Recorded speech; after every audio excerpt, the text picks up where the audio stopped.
বাবা আইসো তুই? হ্যাঁ বাবা। সারাদিন তোর চেহারাটা একটু দেখতে পারি না, কি দোকানদারি যে হরও কইতে পারি না। আমি তো আইসি অনেক আগেই, আপনি বলে ভাত টাত খাই ঘুমাইছেন? না বাবা ঘুমাই নাই, এই ডিম লই এসে তোর ডিমটা তুই খা। তুই বলে বাজার ঘাট কিছু করো নাই, বৌমা সকালবেলা পরে ডিম দিলে তা চিন্তালাম তুই আইয়ে খাবি আনি খিদ্যা, এই বেনে থই দিয়েছি ডিমটা, তুই এলে খাই যা। ডিম আমার লেগে আনছেন কাপড়? তুই বলে বাজার ঘাট করে কিছু করো না, এটা ভাত খাবি আনি খিদ্যা, বৌমা দিলে মরে বেনে সময় খাই নাই বিড়া, তোর লেগে থই দিয়েছি। ও কি আব্বা, আপনি এত মিথ্যাটা কইলেন কেমনে? আপনি বললেন আমার শরীর খারাপ, এই জন্য মাছ মাংস খাইবেন না, এই জন্য আমি এটা ডিম ভেজে দিলাম। আচ্ছা খা তাই বাবু।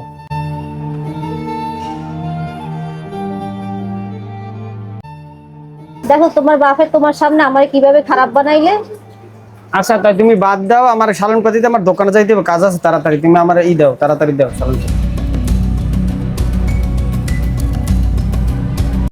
ফাইটা যায় বুকটা, ফাইটা যায় আমার বন্ধু যখন বউ লইয়া খালি একবারের পিছন দিয়া বেলা ভাইয়া চলিয়া যায়, ফাইটা যায় মাডি ফাইটা যায়।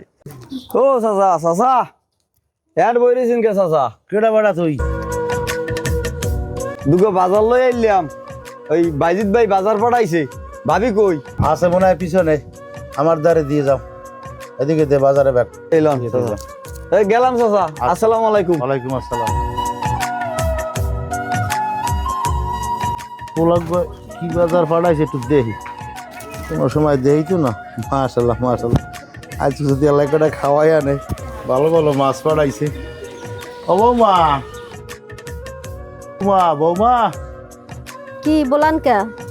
এই বাজার দেশে গেদু দেহ দেই। আর একটা কথা আমাকে একটু হনো দেই, কইছিলাম কি যে ওই গেদুরে দেখলাম ভালো ভালো মাছ পাঠাইছে, বড় বড় মাছ পাঠাইছে। তুমি অনেকদিন ধরিয়ে মাগো মই ওই তোমার হাওড়ি মরিয়ে যাওয়ার পরে মাছ টাছ মাথা মাথা তো খাই না, তাই তুমি মনে হয় যে মোর ওই মাছের মাথা খাইতে দিও বাবু। বুড়ো হলে ডং দেখলে বাসি নে। আচ্ছা দেখবো অনেক।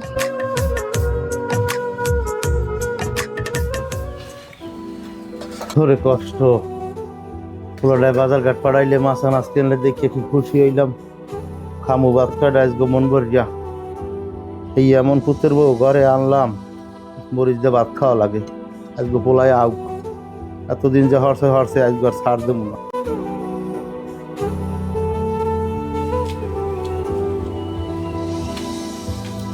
কি আব্বা আপনি মরিচ দিয়ে ভাত খান? করতে নে বাবু, বৌমার দ্বারে জিগেই দেখা আশা করছিলাম যে আজকে পোলাক মাছ আনাজ পাঠাই দিয়েছে, তুমি খাওয়াই আল্লাহ খাওয়াইলে খামু আনে। এই কপালে আছে এই মরিচ পুরা আল্লাহ আমার কপালে। এবারে গেলি কই? গেলি কই, এদিকে আও। আজকে বাজার দিয়ে মাছ পাঠাইলাম, গোস্ত পাঠাইলাম, আমার বাবার পাতে মরিচ পুরাইতে বাদ দিয়েছো। আমি তো চাইছিলাম তুমি আইলে আব্বা আমরা তিনজনে মিলে একসাথে ভাত খাইতাম, এই যে চাইছিলাম। আমি বাসার দিয়ে গেলে আমার বাবার কিদ দিয়ে বাদ দেওয়া, আমি এখন দেখি প্লেটে দেখেই তো বুঝতে আছি যে কিদ দিয়ে বাদ দাও। এরকম করছে বাবু, এইরকম করে তুমি যখন বাড়ি না থাও, এই বৌমা আমার কত অত্যাচার করে, খালি ঘরের চোখে কই না যে সংসার ডাউলেই চলেই যাইবে। এইরকম অত্যাচার করে আজ তো নিজের চোখে দেখছো বাবু, মরার খাওয়ার কিছু নাই, তোর চোখে দেখ।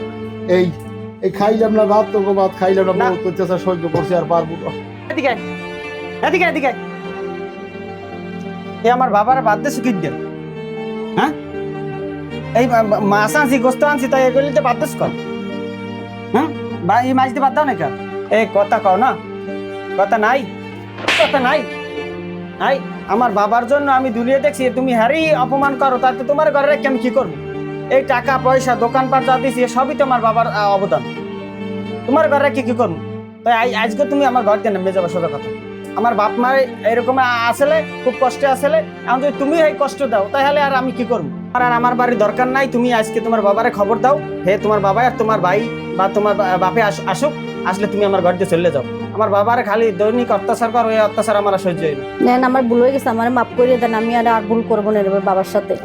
আমি মাফ করার কিছু না, যে আমার বাবা যদি মাফ করে তাহলে মাফ পাবা, নাহলে হাসার কোনো মাপের কোনো প্রশ্নই আসে। আব্বা আপনি আমার মাফ করে দেন, আমি ভুল করছি, আর এরকম ভুল করবো না।